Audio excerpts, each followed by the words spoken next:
Chaque mois, des milliers de travailleurs regardent leur compte bancaire et voient un montant arriver. Et ils se disent, voilà mon salaire.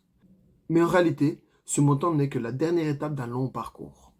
Entre ce que ton employeur dépense réellement pour toi et ce qui arrive sur ton compte, plusieurs étapes existent. Aujourd'hui, on va suivre le parcours complet de Julie pour comprendre où part réellement son argent. Voici Julie. Comme beaucoup de travailleurs, Julie connaît principalement une seule chose, le montant qui arrive sur son compte.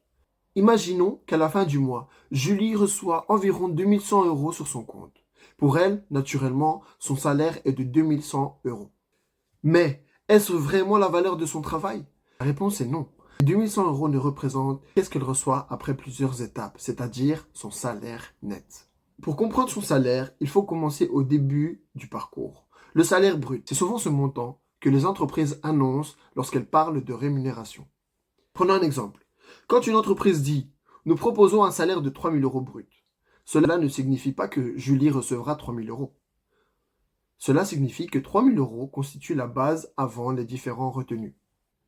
La première étape, après le salaire brut, concerne les cotisations sociales. Une partie du salaire brut est prélevée pour financer notre système de sécurité sociale. Les cotisations permettent notamment de financer les pensions, les soins de santé, le chômage et différentes protections sociales. Beaucoup de personnes voient uniquement une diminution de leur salaire, mais ne comprennent pas pourquoi. Derrière cette retenue existe un système qui protège les travailleurs belges.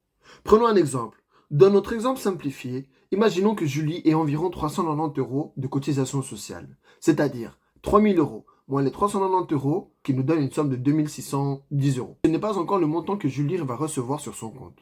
Il existe encore une autre étape. Le précompte professionnel. Beaucoup de personnes pensent que le précompte professionnel est directement l'impôt final qu'ils payent. Et en réalité, ce n'est pas le cas. C'est exactement une avance sur leur impôt. Chaque mois, l'employeur retient une partie du salaire et le reverse à l'État. Ensuite, lors de la déclaration fiscale, l'administration calcule le montant réel dû. Selon la situation de chaque personne, il peut y avoir un remboursement ou un supplément à payer. Imaginons maintenant, Julie reçoit un remboursement d'impôt. Elle pourrait penser, l'État m'a donné de l'argent. Mais ce n'est généralement pas un cadeau. Maintenant, il faut regarder l'autre côté de l'histoire. Julie pense que son travail vaut 2100 euros, parce que c'est ce qu'elle reçoit. Son employeur, lui, regarde une autre réalité. Le coût d'un employé ne correspond pas au salaire brut. L'entreprise doit également supporter des charges liées à l'emploi. Cela signifie que la valeur économique du travail de Julie est supérieure au montant qu'elle voit sur son compte. Maintenant, si Julie regarde sa fiche de paye, elle doit retenir 4 éléments. Nous avons en premier le brut, c'est le montant avant les prélèvements. Les cotisations sociales, c'est la contribution au système social, c'est-à-dire pour aider toutes les personnes qu'on a déjà citées bien avant. Le précompte professionnel, c'est une avance avant l'impôt. Et le net, c'est ce qu'on retrouve en dernière position, c'est le montant réellement versé sur ton compte. Maintenant, Julie comprend une seule chose. Son salaire ne commence pas sur son compte bancaire. Son salaire est un parcours complet avant d'arriver entre ses mains.